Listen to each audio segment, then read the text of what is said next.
it's basically, the question is, how do you determine it's time to hire someone for a specific role and not just do it yourself when working on a startup or working in a business? And I think this ties really well with the first question. Yeah, it's a good follow-up.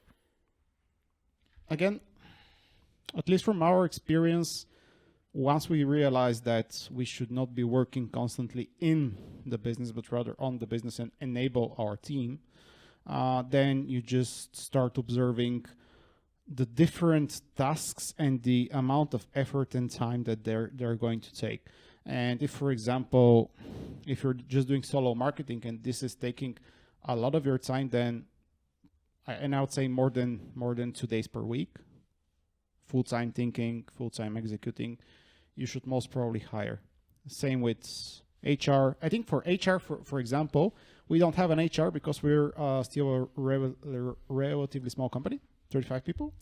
And we can do HR pretty well because we're a small company. But if we get to 100 or even 50, then you will need someone dedicated because there's going to be enough operational work in a week, every week, for someone to be fully occupied by this. And then you need to hire for attention. I think this is the key thing. Whenever something is taking way too much attention from you, then you should hire someone dedicated that's going to put this attention towards this specific task. This will be my generalization of the answer. And keep in mind that after you hire someone, there's going to be some amount of time in which you're going to have to teach that person how to do the job like you want to get the job done. And especially if the thing that you're doing is not your main thing and you're not feeling particularly good at this, probably it's a good idea to think about hiring someone that is passionate about this particular thing and work with him. For example, HackSoft, we have a dedicated marketing team because there's a lot of things going on with our marketing, and it's paying off, and there are going to be even more things that are that we are going to do. HR, as I said, we don't have one because we are effectively acting as HRs, and it's still scalable. We have an accountant. Yeah. Shout out to Miglena. It's still like we're doing fine with just a single accountant.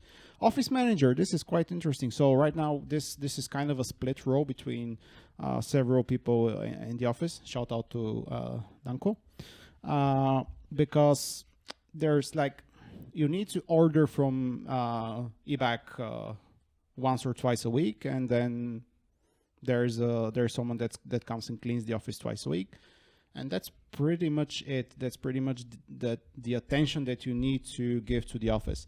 If this attention grows, and this attention is going to grow with us hiring more people, then for sure we will need to hire someone dedicated, because there's going to be enough operational work every single week that's going to pull way too much attention from the other folks, and then it's a good idea to have someone doing full-time just this.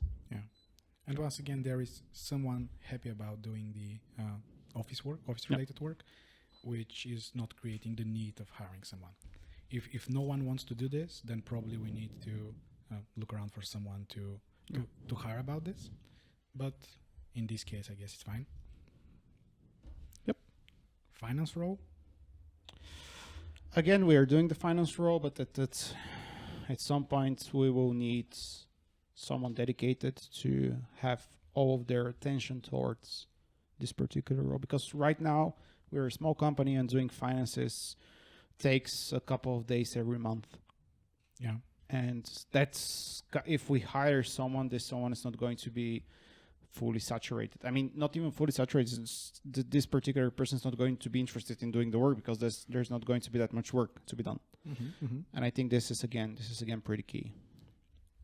And again, there is a situation where, for example, we are not a finance people at all, and we are doing the finance work, but we may not realize that we need a finance person because we are not really good at finance. I mean, there are things that finance people do, right? And we probably don't know about them, and that's why we don't realize. So the key is being proactive and ask your friends and other people that are doing business, hey, what are your finance people doing? Are we missing something? And if yes, we probably need to hire someone. Because you can easily run in this situation where you are not hiring someone because you don't really know what this someone is supposed to do. Yeah, this can stop. If you are overwhelmed by your finance work, you will eventually get to the point where you want to hire someone. But you mentioned something else that's quite interesting, and that's the awareness of your strong and weak sides. And for example, we don't have any financial background or education, but we can Google search and compile spreadsheets together, so we can have something that helps us run the company. And we have to be aware that it most probably is pretty bad, and we have to go to someone to consult us.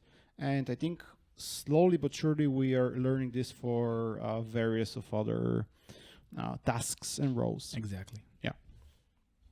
So if you have to summarize, a part of the question reads, hey, I'm spending too much time on doing side tasks and I cannot focus on my main responsibilities. Actually, if you are the CEO or CTO of this company, that's your main responsibility.